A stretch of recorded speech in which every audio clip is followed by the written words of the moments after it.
What's going on, guys? This is the No BS Fitness Prescription Podcast. I am back once again with another great episode. I am Coach Dom with my beautiful co-host, Coach Kiani, and we have today's guest, Paul Bossman O'Neill. Welcome to the show, Paul. I really hope that nickname sticks. I like it. We will make it stick. Perfect. We will make it stick. How you doing today, brother? I'm doing great, man. It was a beautiful day here. Got in a few training sessions, a couple calls. I filmed my own podcast. Another beautiful day in paradise. Living the dream. Okay. So first off, you just mentioned you had a couple of training sessions today. Are you training for anything specifically or in particular right now? Yeah. So I'm not sure if you guys are familiar with the tactical games, but so the tactical games is essentially fitness combined with shooting sports. So they combine, different action shooting stages with different fitness elements, running, rucking, sandbags, farmer carries, sled drags, things like that, with accuracy shooting on targets, either with pistol or rifle. A little bit of my background. I started training for basketball. I actually played college basketball for a year until I switched to football. Played football for a couple of years and then was injured and had to have knee surgery. I tore my meniscus, and it was during that rehab process for my meniscus tear that I really fell in love with exercise science, strength and conditioning. I was already studying kinesiology, and training, but I never really dove into how it could help with athletic performance. And when I kind of went through that process, I was like, I want to be a college strength coach. That's what I want to be. And so I did an internship with Joe DeFranco in New Jersey for a week. And then I looked up who won Strength Coach of the Year that year. So that year was 2009.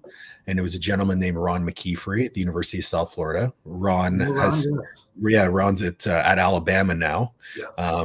And his assistant there was Frank Wintrick. Frank's been at, BYU. He was at Virginia. He was, and most recently he was at UCLA. Now he works in the military. So I had some amazing mentors. I was there for a year and a half, started a master's degree in exercise science. Halfway through that master's degree, I got an assistant job at Robert Morris University working with Todd Hammer. I went up and did another master's degree in sports management up there. And then when I graduated, I still wanted to finish the master's degree in exercise science that I started. And by that time, a friend of mine had got the head job at the University of Tampa. So he hired me as his assistant at UTampa. I worked there, so Division II athletics, finished my degree in exercise science, got a full-time job back in Canada because my brother had just had his first child and I wanted to be closer to home. So I moved back up to Canada. I was the first full-time strength and conditioning coach in Canadian university athletics. And I was there for a year until I kind of decided that the structure of Canadian athletics and the lifestyle that I was living just didn't suit longevity and quality of life. They wanted a US style system with Canadian constraints. I'm sure we'll get into that. But at that point is when I went private sector. I decided, okay, well, maybe I'll do some personal training. And that really wasn't for me. So I took a full-time job as a disability rehab consultant, coordinating people's treatment plans to help them get back to work. And while I was doing that is when I started my online business, Master Athletic Performance, and started coaching clients online. Around that same time is when I was competing heavily in powerlifting. At one point, I was ranked in the top 10 all-time in 2 different weight classes around like 2015, 2016, and started building up quite a name for myself in the powerlifting coaching space. Got to a point where my online business doubled my salary. So I was like, all right, well, I don't need this salary anymore. I'm just going to go fully online. And that was around COVID when the online coaching boom kind of exploded. So timing was perfect. About 2 years later, my then girlfriend, now wife, joined me as a co-coach. She's now the co-owner of the company as well. Her name's Olivia. When she joined, things just really took off. And so that was about 2 years ago. 3 years ago now. And we have 7 coaches who work under us.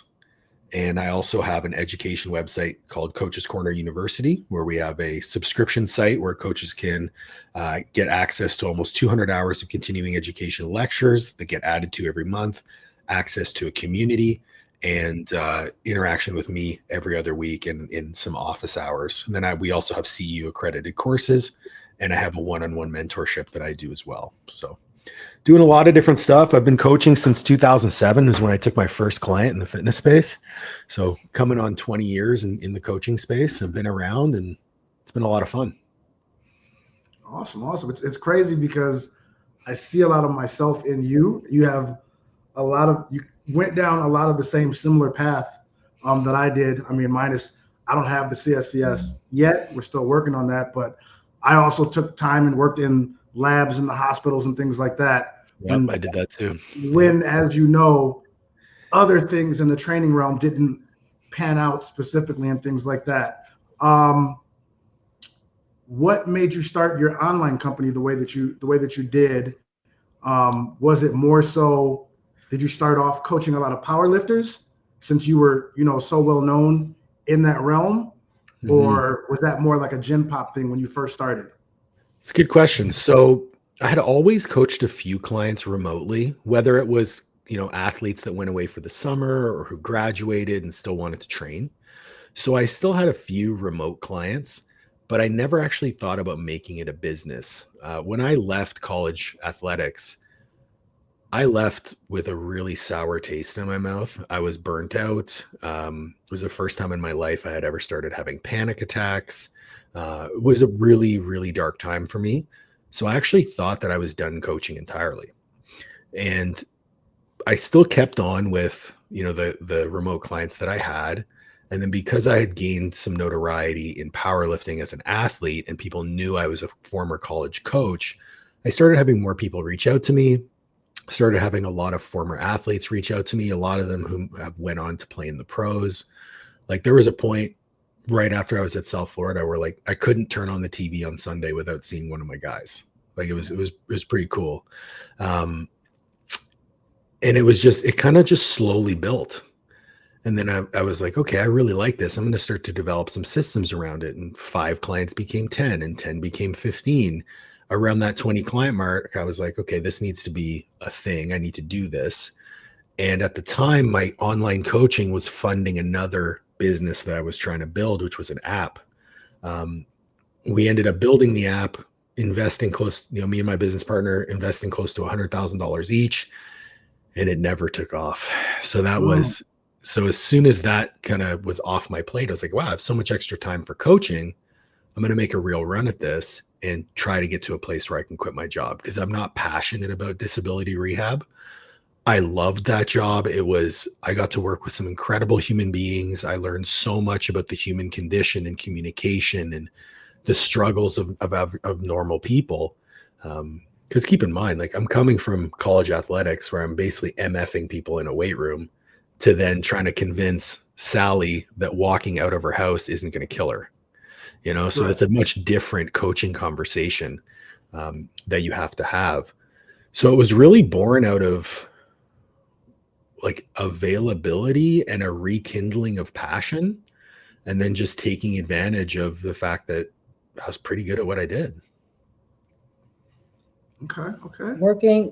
Working in college athletics and then as a disability coordinator, like you said, like night and day difference. But what about those two experiences did you feel like helped you coach the clients you do now, like in the online space?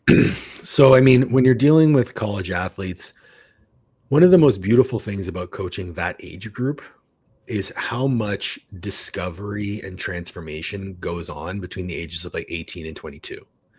You're dealing with someone who's just finding their place in the world. So being able to relate to them, being able to provide them empathy, being able to show them how much you genuinely care about them is something that I will never take for granted. Not to mention the energy of being in a college weight room is unmatched. The way I describe it is there's not a day that goes by that I don't miss that, but there's also not a day that goes by that I wish I was back there. You know what I mean?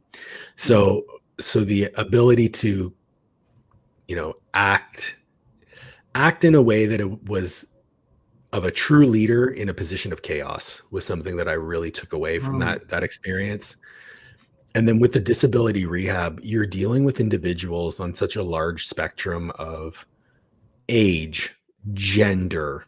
I had orthopedic issues. I also had mental health issues, chronic illness, acute illness, all across the board. And the company that I worked for gave us so much continuing education on cognitive behavioral therapy and motivational interviewing. So I think what I took away from that most was empathy. I learned empathy in that role and really how to relate to people, how to hold space for them, how to not take on their issues as my own. Because working in insurance, especially disability insurance, you're put in some really challenging positions. A lot of people who need help can't get it. A lot of people who are getting help don't deserve it. And I hate to say this, but there were instances where you're dealing with severe mental illness. There were people on we'll call it my caseload, who took their life while I was working with them. So that's a challenging thing to deal with as someone in a position of support. But it just makes you really grateful for your role within other people's lives and the change that you can actually create when people create change.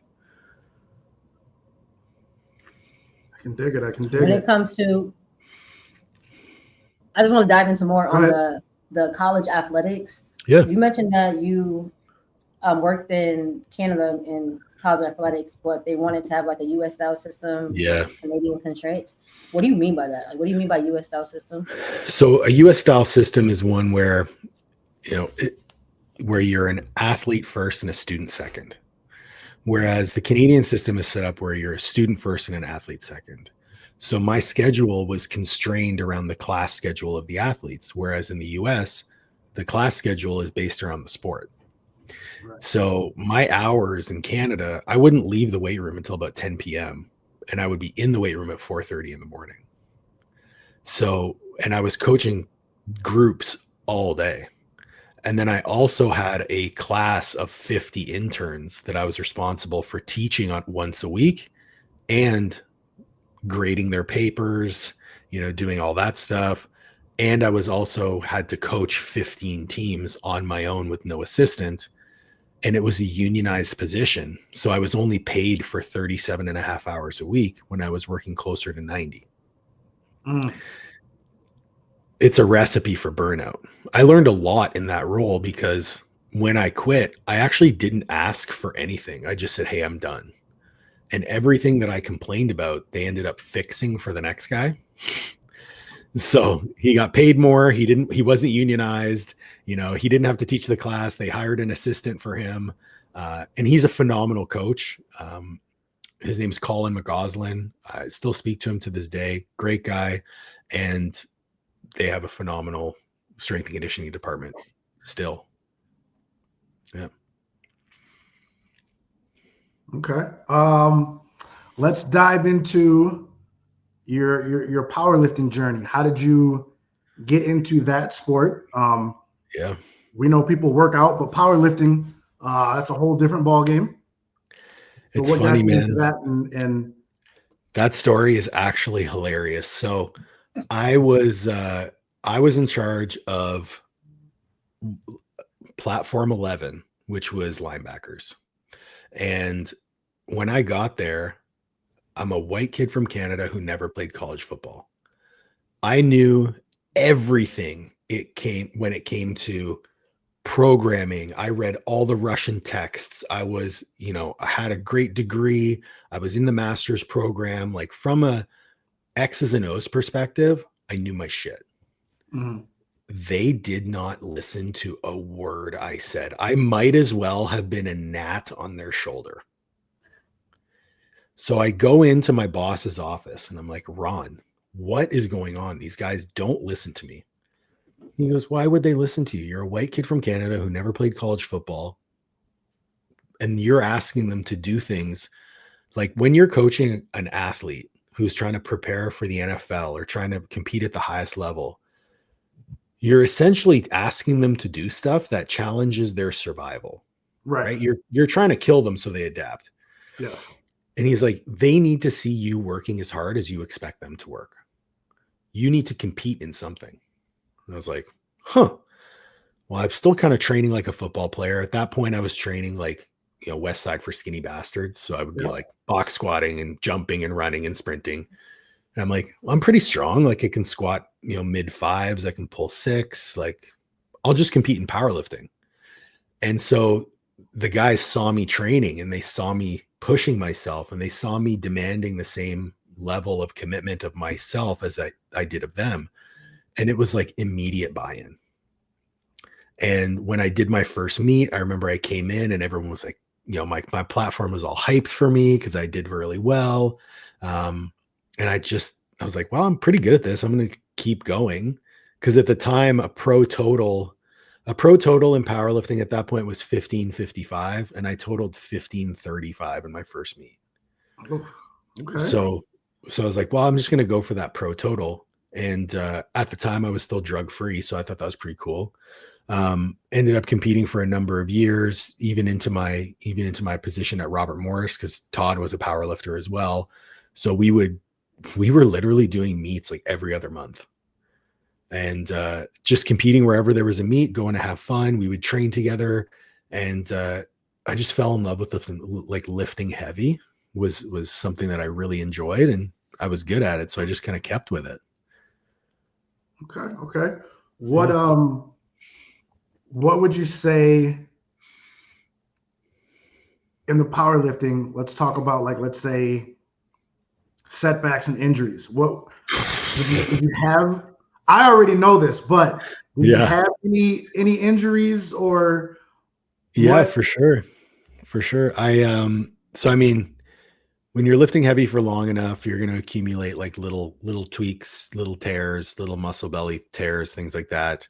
So I had my fair share, like both pecs, quads, IT bands. Luckily, knock on wood, never had any low back issues. I always trained my core very hard. And I had some great mentors like Stuart McGill and Brian Carroll, who really, impressed upon me the need to have a strong core. So I always prioritize that. But during my powerlifting career, I did have to have one knee surgery. I tore my meniscus squatting prior to one of my competitions. I didn't even know it was a meniscus tear. I thought it was just like IT band issues because it was really lateral to my knee. Went and got an MRI and they're like, yeah, your meniscus is torn. So I went and got that scoped and then came back and squatted over 800 less than 6 months later. But then in about a year and a half ago, I tore both my quads on the platform in a meet, squatting 750. Just lost my balance backwards. And when I went to push, my shoulders were over my feet and both my quads ruptured. So that was 6 weeks in a wheelchair and then about 6-ish months of rehab, but I really dove into it and treated it like a professional and actually competed in a bodybuilding show 13 months later. So yeah. What was your rehab experience like? The rehab experience? Life-changing. How did you go about picking your PT? I did my own PT. That's what I was going to say. I was going to ask you, did you rehab yourself? And then, because the worst I've done is I tore my Achilles, and we all know that's brutal. That's brutal. And I'm still not fully back from that, but you said yours was life-changing. I now look at movement completely different, but what was, outside of it being traumatic, what was so life-changing about that happening for you? And do you look at yourself now where you are as a coach and as a man, despite the circumstances, are you grateful that happened to you? Oh, absolutely. Yeah. So first and foremost, had this injury happened, let's say 5 years prior, I would have had a completely different response because my identity as a human being was tied to powerlifting. Like if you ask me, Paul, who are you? Be like, I'm Paul and I'm a powerlifter. Maybe I'm a powerlifter and I'm a coach. And I've worked very hard on my mental game. I've worked very hard on personal development. I have a very keen understanding of who I am as a man. And part of the way that I identify myself is as someone who pursues hardships. I seek out challenges. And when this injury happened, I had accepted. Can I swear on the podcast? Yeah. Go ahead. Okay. So I'm sitting down into that squat. I lose my balance. I feel like 2 hammers hit me on my knees. From the time I dump the bar behind me to the time my chest hits the floor, I've already accepted that I'm fucked up. Like I am totally okay with the fact that I'm fucked up. I didn't yell, didn't scream, didn't cry, nothing. I was like, okay, we're good. Let's go get surgery. I'm fine. But when I made eye contact with my wife, that's when I broke down because I knew that she was going to have to take care of me. I knew that I'm not going to be able to walk. I'm not going to be able to drive. I'm not going to be able to, go to the bathroom without any help. Right. So that part was very challenging, and it really exposed some insecurities in myself of needing people for help or being a burden on others. That was having to deal with that was life-changing, and accepting help and accepting love from my partner in that way was truly life-changing. From a personal development standpoint, I looked at it as an opportunity to prove to myself that I was who I said I was. Because if I'm going to identify myself as someone who pursues challenges, well, this was going to be the hardest physical challenge that I had ever tried to overcome. So I dove in, and from the moment I got home from the hospital, I started rehabbing. And even though I was in a wheelchair and I couldn't walk, and I was, basically just living in my office on a hospital bed because I couldn't get up the stairs to our bed, I was doing rehab for 8 hours every day. Whether it was PEMF therapy, muscle stim, isometrics, blood flow restriction, didn't miss a meal, didn't miss a supplement, got my 8 hours of sleep, hydrated, everything to a T was not missed. And still to this day, I have not missed. And I'm going to live the rest of my life like this because I've seen the benefits. And I truly proved, like, to be able to get to a bodybuilding stage with the best physique I've ever had. My legs were bigger and better than they were in my first show. That is something that I'm extremely proud of. And when I got off that stage, August 16th or something like that, I knew that I was who I said I was. So in that sense, it was truly life-changing. What made you want to do the bodybuilding competition? Oh. So I did my first show in 2022. I had accumulated a number of injuries, specifically to my left hip and left knee. Like, they were just chronic. Like, I'm pretty sure I have never gotten imaging on it, but I'm pretty sure I have a labral tear in my left hip. And it was really affecting my ability to tolerate volume in the squat. So I just couldn't train the way I wanted to, and I wasn't enjoying it anymore. So I said, listen, I'm just going to step away. I'm going to do a bodybuilding show because I can train for bodybuilding in a more or less pain-free way. So I did my first show, and then I worked with a friend of mine, Dr. Danny Lamartina, who's a physical therapist. She's an IFBB pro, top 5 all-time powerlifter, like absolute wizard.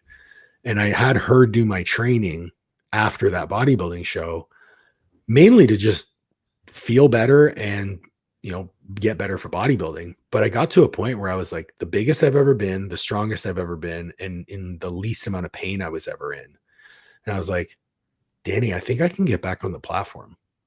So we decided to try. And the meet that I actually hurt myself in, that 750 squat was supposed to be like a warm-up. Like I've tripled 750 before. So it wasn't even a max attempt. It was just a fluke that I lost my balance. And so then I was like, okay, well, I can't compete in powerlifting again because I made my wife promise that my wife made me promise that I wouldn't, for obvious reasons. Right. But it was just a way to challenge myself to do something really hard after I just challenged myself to do something really hard. That's dope. I love that. It was fun. That's dope. I wanted to ask, what is it like having a relationship with somebody who you do business with, and then also is into fitness as well. Oh, it's the best. To the level you are. Oh, she's better than me. Yeah.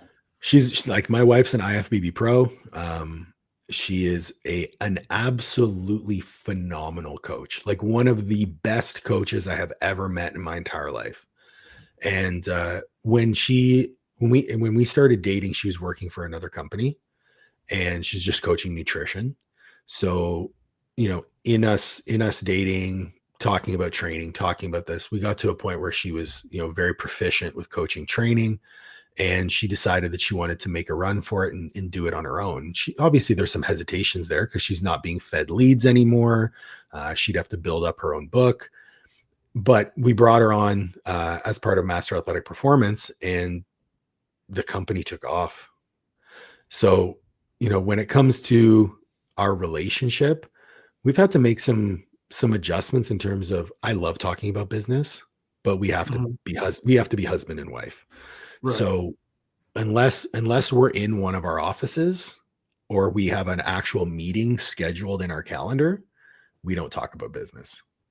And, when it comes to the goals of the company or future growth, things like that, like the vision of the company, that's where I kind of take hold. When it comes to the creative aspect, branding, things of that nature, my wife takes the lead. We have very complementary traits. Like, I'm really good at the things that she's weak at. She's really good at the things that I'm weak at. And aside from awesome growth and like our communicate, I would say the thing that allows us to function the way that we do is our communication. We talk about everything, like everything good, bad, indifferent. We never leave anything left unsaid. We always have conversations and discussions. We never argue. And it's been amazing to build the business with her.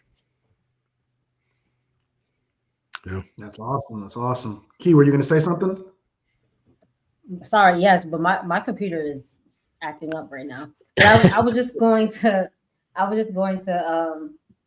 say that that's dope, because I feel like sometimes when you try to like bring a relationship into the business, it can go really well, it can go really bad. So it's something that I'm impressed by. I would say that the same rules apply whether it's a business partnership or a relationship, like a romantic relationship. You have to communicate. I've been involved in some really positive business partnerships. When I started Coach's Corner University, it was myself and my friend Tony Montgomery who started it. And we had a phenomenal business relationship because we talked about everything. We had made sure that any decisions that were made, we were both on the same page with them.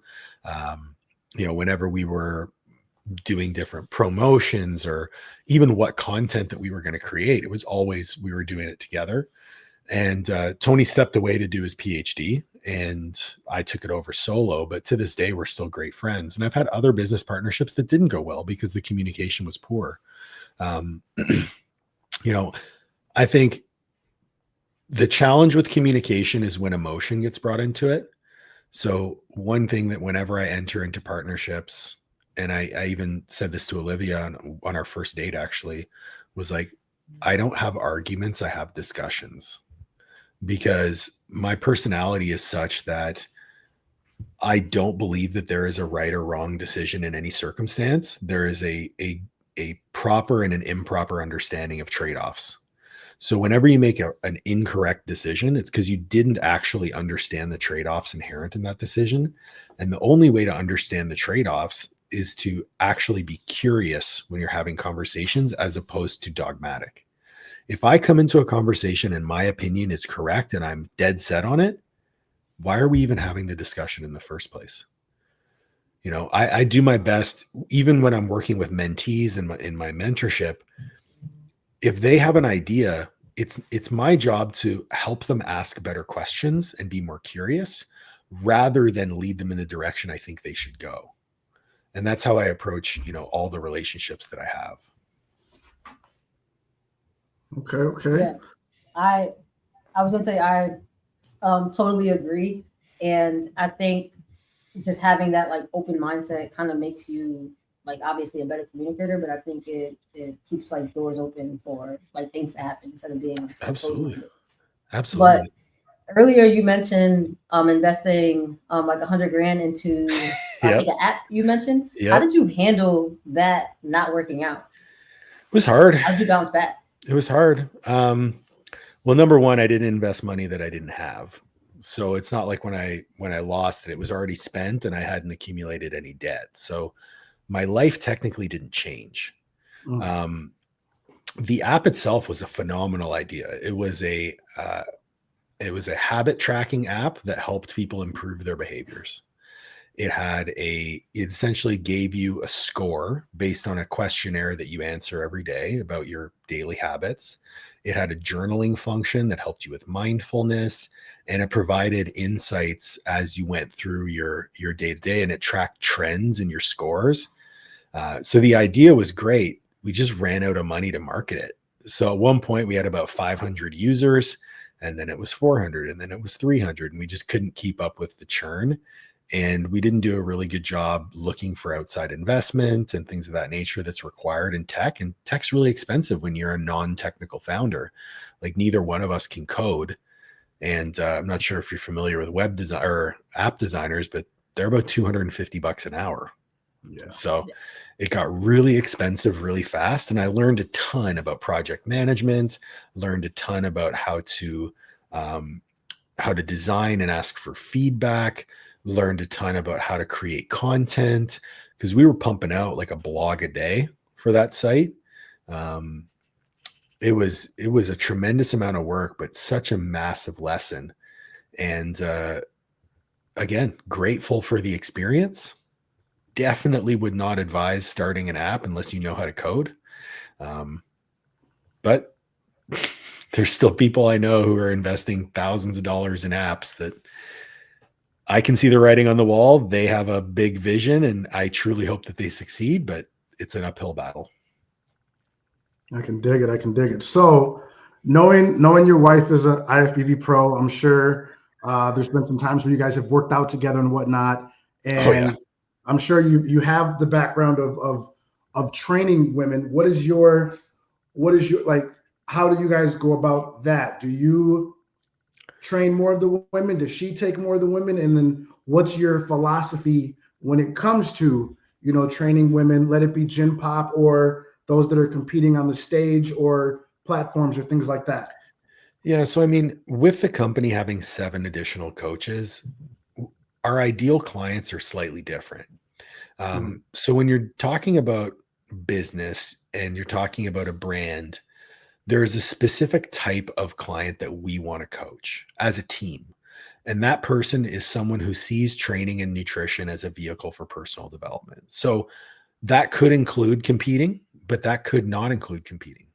We have some of our coaches who don't coach competitors. We have some of our coaches who prefer to coach competitors. When it comes to Olivia and I, if we get a client who needs a little bit more rehab or is dealing with a bunch of injuries, I'll probably take that client.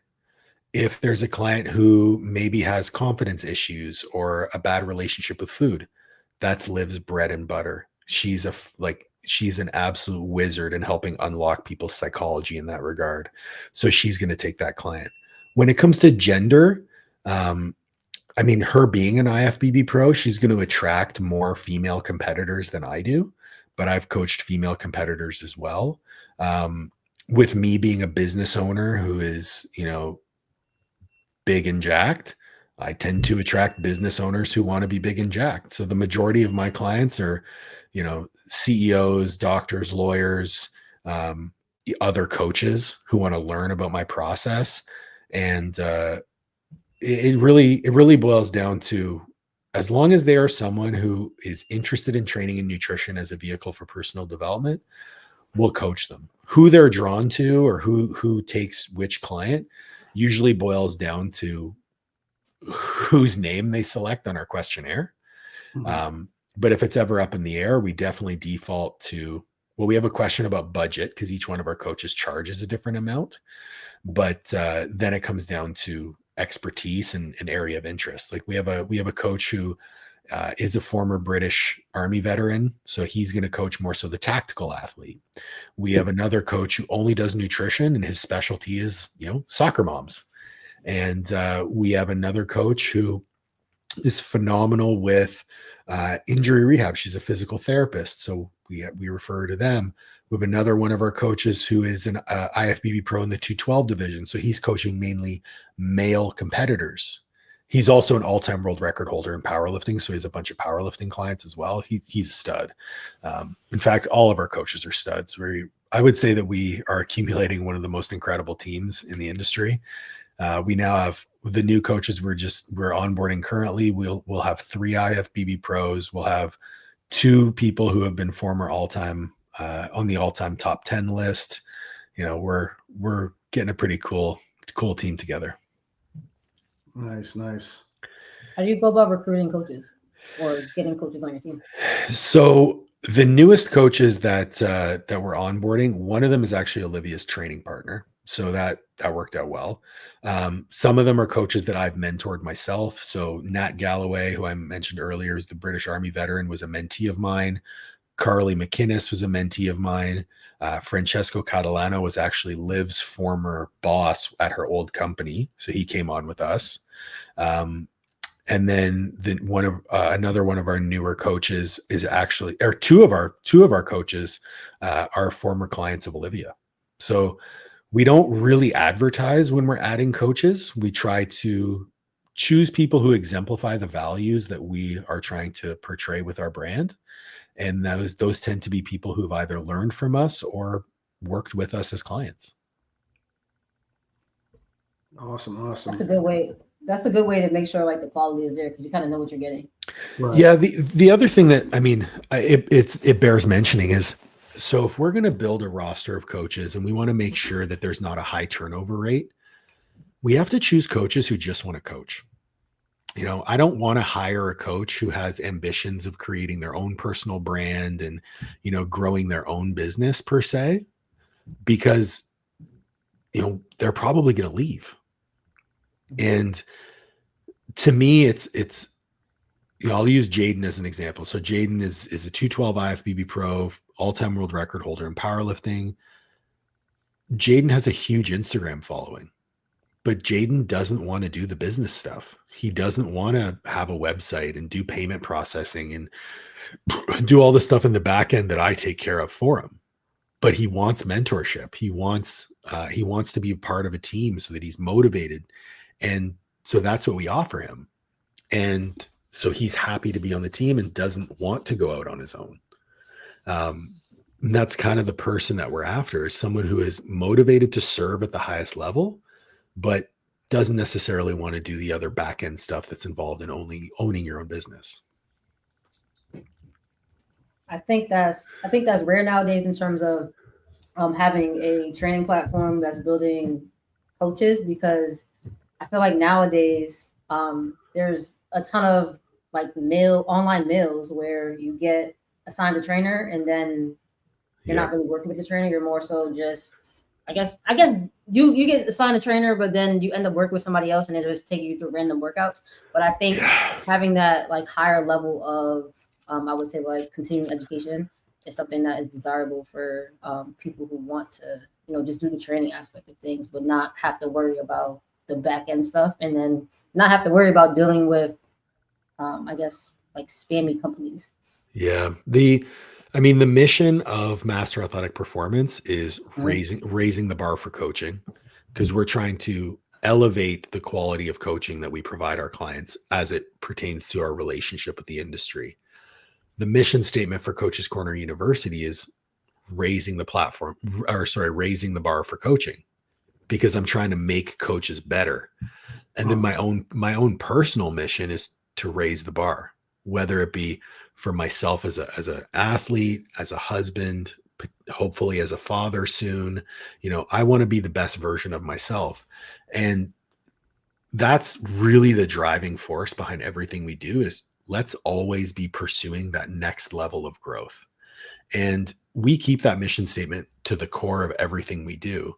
So as long as someone is interested in raising the bar for themselves, whether it be a coach that works for us or a client that works under us or a mentee that works with me, we're just looking for those people who want to level up. And we've developed a really cool ecosystem that provides all the tools and infrastructure for them to be able to do that. What did you feel was lacking? For me or for them? What did you feel was lacking when it came to like continuing ed when you started your training? There's absolutely a gap. Yeah. I was gonna say me and Dom talk about how some people just get one certification and like that's all they do for their learning. So what did you feel was lacking in terms of that? So we started Coach's Corner University because we felt there was a gap between the information and the application.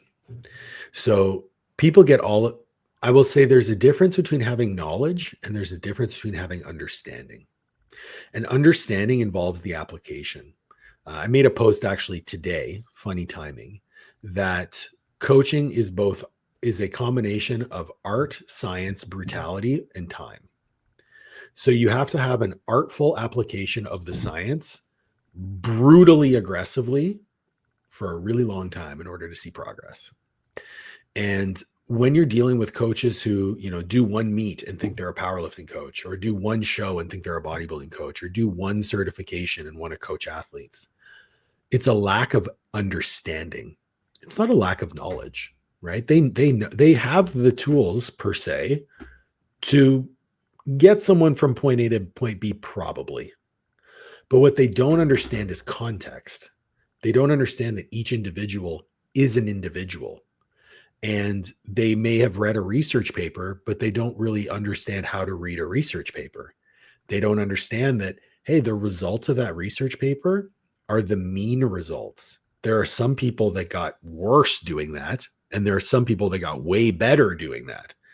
The results just happen to be in the middle. So what if you get a fringe case? And so that was the gap that we were trying to address, is like, cool, let's present this information that we see in the research or in bro science or in anecdotal evidence. And let's teach people how to understand context and apply the right tool at the right time for the right person. So that's really that's what's lacking, in my opinion. There are so many courses and so many mentorships, and even the way I structure my own mentorship, people will ask me, hey, what's your curriculum for the mentorship? My curriculum for the mentorship is your business. And the majority of my intake form for the mentorship is learning about you as a human, because you as a human are going to be the driver of your business. So in order for me to help your business, I need to know you, and I need to know your goals. I need to know where you want to be in the next 2, 3, 5, 10 years. And then we're going to create a business that allows you a vehicle to drive to where you want to go. That's essentially how we look at coaching. I need to know who you are to the core. I need to know who you are. And that's why we run a high touch model.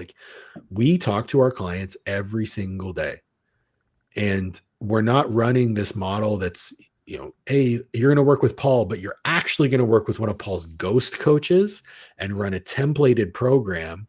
And we're just going to churn and burn through our clients.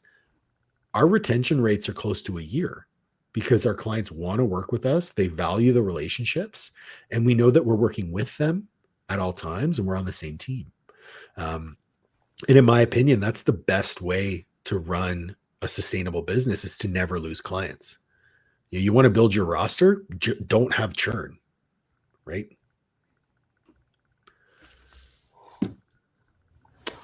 What? Yeah, I was going to say, question is going to be, what fitness industry, I would say, advice do you think that people are giving out right now that you feel is flat out wrong, as far as how people are going about getting in shape, or what fitness really is, and the vehicle that drives it? I think the thing that's most prevalent right now, and I mean, I've been in the industry long enough where I've seen phases come and go and come and go and come and go. At first it was foam rolling, and then foam rolling sucks. And then it was HIIT training, and then HIIT training sucks. You only need zone 2. And then it was, whatever. I think the issue that we're running into the most right now is actually not an issue of information. It's an issue of ethics. So with the advent of peptides and different research chemicals and the proliferation of them in the media. Yeah. We as coaches are getting asked about these things all the time. Oh, have you heard about GLP-1, or have you heard about this peptide, or should I be taking BPC, or man, I think I need HRT or hormone replacement therapy because I have low T. It's like, no, you don't. You sleep 5 hours a night and can't remember the last time you ate a vegetable. Yeah. So I am seeing a lack of ethics in the industry, whereas these things are being recommended or advised, prescribed, when in reality, people don't have the foundation of health sorted out first. Right. An example would be, I made a post recently about the peptides that I've taken and my opinion on them. And the number of comments asking me for dosage recommendations, or like, what should I take? And I'm like, I don't know anything about you. Right. I don't know your health history. I don't know your family history. I've never seen blood work from you. I've never seen your nutrition. I don't know how much you're sleeping. I don't know what your training looks like. Unless you are in a position where you know someone very intimately and they're being followed by a doctor, we have no business prescribing peptides to anyone, especially in your Instagram DMs. Yep.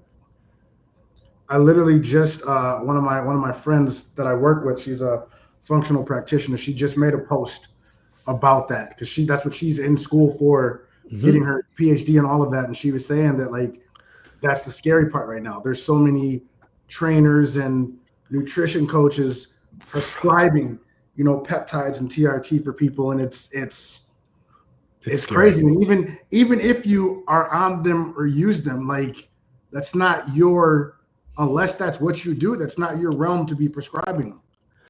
And I mean, I'll be completely honest, because like I said, I'm an open book. Like, I've tried most of the peptides.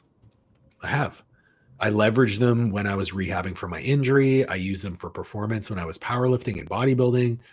But my risk tolerance and my understanding of the trade-offs inherent in my decisions is much, much different than someone messaging me in my DMs. Right. And ultimately, I'll put it to you this way. Any recommendation that I make to a client, whether it be, I think you should do this exercise for this many sets and reps, or I think you should eat this many macros with this many, micros, or I think this supplement would be a good idea because you have X issue.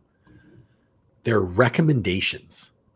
Ultimately, my clients know that it is their decision whether to undertake these behaviors or not. And it's my job as a coach to educate them on the trade-offs inherent in their decision-making.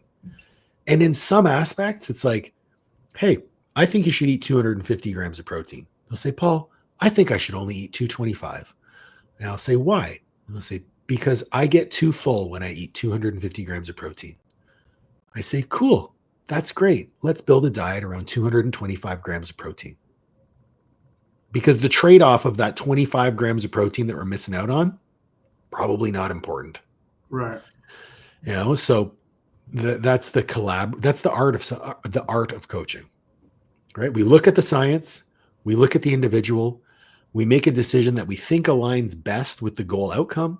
We allow the client to give their feedback on the process, and we move on from there. Iterate, grow, assess data, iterate again, and do our thing. I think the problem is, yes, some trainers and coaches are prescribing things, but also it like baffles me all the time when people don't have either like discernment, or they don't have accountability, or they don't take ownership for their own health. Like, I would never comment, be like, oh, what do you think my dosage should be? Like, I understand that, like, it's not a one size fits all, and it's not something that they can actually help you with. I just feel like people need to take more ownership over their health and not just expect a post on social media to be the answer, which is why coaching is so invaluable. Right. I agree with you wholeheartedly. The problem is that they're being peddled as solutions to problems people don't necessarily think they have. So it's the way that they're being spoken about and the way that they're being promoted. And you don't know what you don't know. So that person in my DMs may not know about any of the potential negative ramifications of a BPC 157, or like, let's just use BPC 157 as an example here. So BPC 157 is a peptide that is produced in your gut naturally. Supplementing with it can be profoundly effective for healing tissue because it's anti-inflammatory. It helps with angiogenesis, which is the proliferation of blood vessels in the tissue.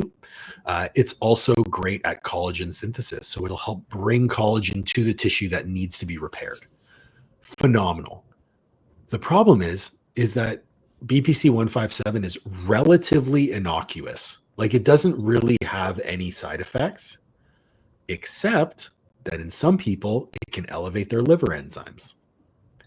Some people don't know that. So if you're coming to me as somebody who maybe has a history of alcoholism or has repeated high liver enzymes on their blood work, you're probably not a candidate for that peptide.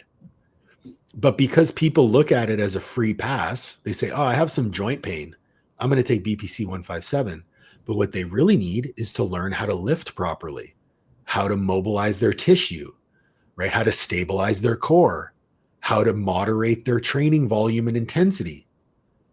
That would solve the problem of what you're taking the BPC 157 for. And personally, you're going to get more bang for your buck from addressing the issue versus slapping a Band-Aid on it that may or may not work and could potentially elevate your liver enzymes. But online, BPC 157, you have joint pain, take the peptide. It's like a building on a shaky foundation. It's the same right now with testosterone replacement therapy. Oh, you know, like I mean, I'm on it. I've been on it. It'll be a year at the end of December. But I researched for 2 years, did my labs and all of that before I even thought about it, you know, because things just weren't right. Wasn't sleeping properly. Was always in a brain fog. And I mean, my levels when I started, I think I was at 205. Oof. You know, exactly. But now it's like you have so many people that they just think, oh, I just got to jump in TRT. But it's like, you're not sleeping, you're not eating, you don't really train. Yep. Well, right? Not only that, maybe this person has an inflammatory disorder. Well, right. Guess what? Testosterone is inflammatory. And it can also be anti-inflammatory in the right aspects. I see it all the time. Oh, I'm on TRT. I take, even the dosages of TRT vary so much. Like every person's body metabolizes hormones differently.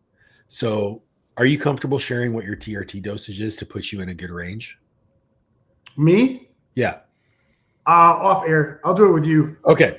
Yeah. So I'm fine to share. So my dosage of TRT is 250 milligrams a week. And for me, that puts me at the top end of normal. It puts me at about 850. Top end of the range is about 900 to 1,000. Right. Depending on the lab you go to. So 250 puts me at 850. I have a friend of mine whose testosterone dosage is half of mine, 125. When he went to 250, his testosterone was 1,500. Every single human is different. And so when we give blanket recommendations, we ignore the nuance, we ignore the context, and we're potentially throwing gasoline on a fire, because if that person who might be in a normal range at 125 takes 250, well, now you're running the risk of high hematocrit, high blood pressure, kidney distress, liver stress. You're in a worse position you were than when you had low T. Right. But you might feel great because your lifts are going up and you got a little bit more muscle mass. Right. So I will say that we had to monitor my red blood cells because me too. First, I don't know if it has anything to do with me being a twin, the chromosomes, or anything like that. But my estrogen was just naturally higher. Yep. So that is still in the process of being monitored to come down correctly. Absolutely. And it's going to be the challenge with the hormone replacement therapy is the dosage of the hormone stays the same, but the condition of your body changes. Right. So as you get older, as your lifestyle changes, a great example is going to be, so we want to start a family. Yep. When I have a child, my lifestyle is going to change. So my ability to metabolize hormones is going to change. Well, if my testosterone dosage doesn't get adjusted, and maybe it goes up, maybe it goes down in terms of my blood levels, I'm missing out on the big picture. So that's why, like, having a doctor supervise all of these things is incredibly important. But that part of the conversation is left out on social media because you only have 60 seconds and you want to make money. Yep. Mm-hmm. And then when you do talk about it in depth, a lot of times it just gets looked over. Yep. Because you're not providing a solution. Right. And this is, attach this to business. So people will talk about, oh, you have to make content that catches people's attention. You have to appeal to the algorithm. The algorithm likes this, likes that. My approach to producing content is I produce content that I would want to produce, that aligns with me, that aligns with my values. If it hits the algorithm, great. If it doesn't, who cares? Because I'm not going to produce content that is purely focused on things that I don't find, that don't align with my values or that I don't prioritize. So even the post that I made about peptides, I made sure that last slide was, do not consider peptides unless ... all these conditions. And still people are messaging me about it. But I took it as an opportunity to try to educate. Now, unfortunately, is that post got like 70,000 likes or 70,000 views, excuse me. So that post got me more visibility than any post that I've ever made. So if I was purely in it for money or purely in it to grow my audience or to monetize my audience, that's data for me to say, well, I need to make more of this content. Right. But guess what content I'm not going to make more of because I didn't like the outcome of it? Peptides. Yep. That just goes to show your integrity, because there's plenty of people that would have ran with that and just made a ton of posts about that. Yeah. Speaking of people like not addressing the actual problem and throwing like gasoline on a fire, I feel like that also happens with women in like the menopause age, for sure. Around that age. Can you talk about that and how you handle clients that may be experiencing that? Because I always think it's, like I said off air, I always think it's nice to see men talking about it as well. And there's tons of women who are like, you're not a woman, you can't talk about it. But I think all the information is great. Well, so the one thing that I will say is that as a male coach dealing with any female client, whether they're going through perimenopause or they're just training and trying to get better, is you have to have the humility to understand that you will never understand. Like, I will never know what it's like to be a woman, but I can absolutely make sure that I hold space for my clients, that I empathize with them, and that I make sure that I'm hearing them.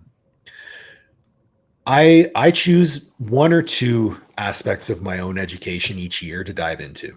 And I base that on the gaps that I feel are available in my knowledge.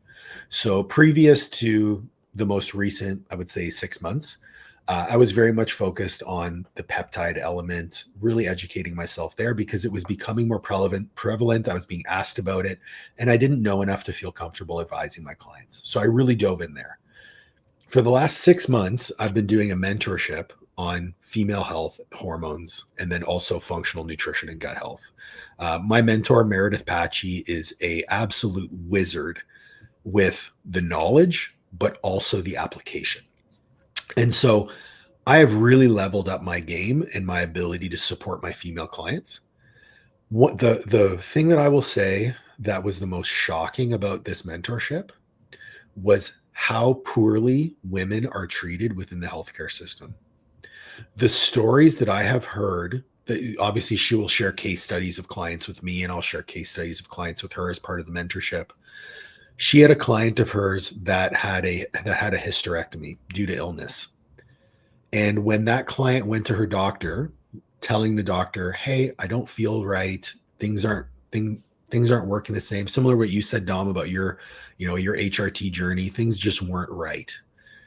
The doctor told the woman, oh, you're probably depressed. You should buy yourself some flowers. What? Exactly. And so that's just one example. So for me as a man, I want to make sure, me as a man or just me as a coach, whenever I'm dealing with a female client, my main priority is to make sure that she is heard, that she feels like her words are being heard, and that I am on her team. Now, I'm still learning. I'm still growing. And with a lot of with my female clients who are going through that journey, a lot of the time, if they ask me for advice and I'm not sure about it, you know what my response is? Hey, I'm not sure about my recommendation here. Do you feel comfortable with me bringing your case to my mentor? 10 times out of 10, they're so grateful that I gave that response. We wait a couple of extra days for my mentor to get back to me about the question, and then we proceed. Now, the other aspect of this is women are going to, Dom, you asked about me training with my wife. X's and O's, men and women should train relatively the same. When you talk about athletics, there are some special considerations to the anatomy of the female that need to be considered, mainly the Q angle, predisposition to ACL injuries, knee injuries, torque around that knee joint, other things that are involved, shape of the pelvis, shape of the rib cage, different limb lengths are going to play a role here. So those are considerations that you make within the training process. But as far as should women train as hard as men? Yeah. A lot of the people that train the hardest are women. My wife will put me in the fucking ground in a training session. And yeah, we have to strip a few plates aside for us to do some stuff. She trains harder than anyone I've ever met. There's a reason she has the physique that she has. So on that side of things, from an intensity standpoint, women should train with as much intensity as possible, the same way men should. The caveat to that is women tend to recover faster than men. Yep. And women tend to be able to tolerate a little bit more volume. And that's a spectrum, just like anything else. So what you need to do as a coach when working with a female is you may have to titrate volume up more than you thought you would, but you still need to be tracking biofeedback to make sure that you're not taking that too far. Right. But other than that, man, everybody needs to be training harder. I'll say, like, as a blanket statement, we all can stand to train harder. That's so true. Like, so many people, they get these workout programs, and even myself at times, because even us as coaches, we have it ourselves where sometimes we know, like, hey, reps from reserves might have been 3, but I had a little more, or if I could have ate better this day, I could have trained harder, because that's the stimulus outside of the intent of the day, the rest period, and the tempo that we're working with. Those are the true bullet points that are going to get the results. Yeah. And like we said, like, most people do not train as intense as they feel. Yeah. If there was one fad that I wish would die, it's the conversation about fatigue. Like, the conversation about, there's too much axial fatigue, or this exercise has a poor stimulus to fatigue ratio. What's the reward? And I'm like, you weigh 150 pounds soaking wet, and I can see your ribs. You have no business talking about fatigue, Johnny. When I was growing up, when I was coming up as a powerlifter and, started training, I wasn't concerned with fatigue.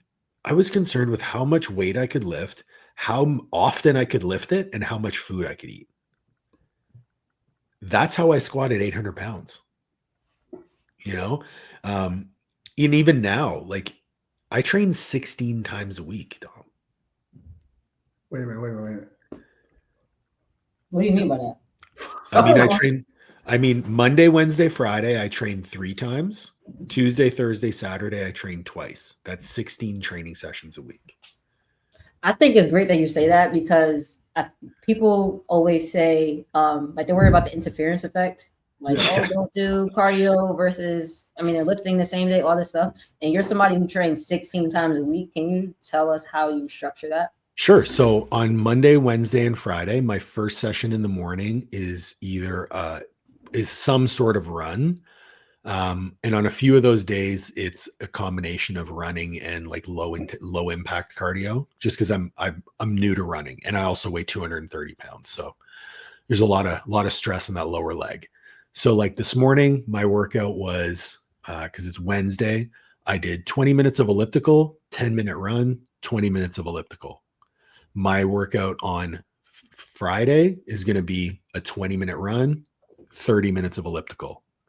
And then on Saturdays, I do a ruck, and that's usually a combination of walking and running for about an hour. So those are my aerobic sessions. My morning sessions on Tuesday, Thursday are intervals in the air bike. So I'll do about 20 minutes of intervals in the air bike first thing in the morning. My midday sessions on Monday, Wednesday, Friday, Saturday are lifting. So I do full body 4 days a week. Saturday session is more so like hypertrophy bodybuilding type stuff. And then for the lower body, it's a little bit of hamstring curls, calves, and leg extensions just to keep the knees healthy. But then it's mostly like back, shoulders, arms kind of thing. And then my afternoon sessions on Monday, Wednesday, Friday are a 20 to 30 minute kettlebell circuit, mostly focused on mobility, like just moving through space, getting my body going. My afternoon sessions on Tuesdays and Thursdays I call them manual labor sessions. So those are circuits lasting around 30 to 35 minutes, very much a higher intensity, sandbags, sled drags, battle ropes, farmer carries, things of that nature.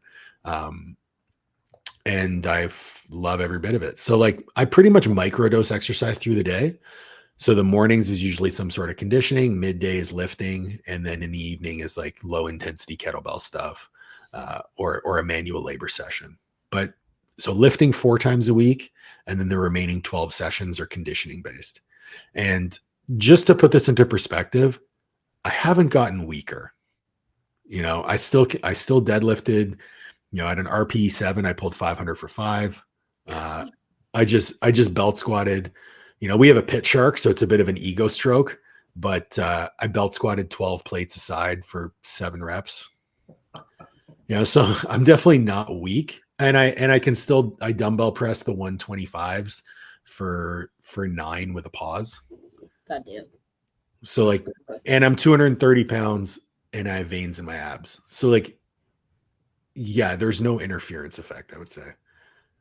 But my nutrition is also 100%, right? Like I'm eating 4,000 calories a day, close to 600 grams of carbs a day. Yeah, and my running times are getting better. I'm pretty close to being able to rock a 10K with a 50-pound pack in under an hour. But if I didn't hurt my calf jumping out of some asshole's way, I would have run a 25-minute 5K on Thursday. So stupid. I'm like, I was telling my buddy, I'm like, I feel the best I have since I played college basketball, but then there's just subtle reminder that I'm almost 40. Yeah. Do you drink alcohol? No. Did No, you I ever? never have. No. I think I could probably count on one hand the number of drinks I've had since I was 18. Just a personal thing, or? Yeah, I actually really don't like the feeling of being inebriated, like of any kind, whether it be, you know, I've used marijuana like sparingly for sleeping, but you know, the couple of times that I've tried doing it in social settings, I just get antisocial and I'm just not fun to be around. Yeah. And then with drinking, I don't like the feeling of like being dizzy or anything like that. So, you know, my drug of choice is caffeine.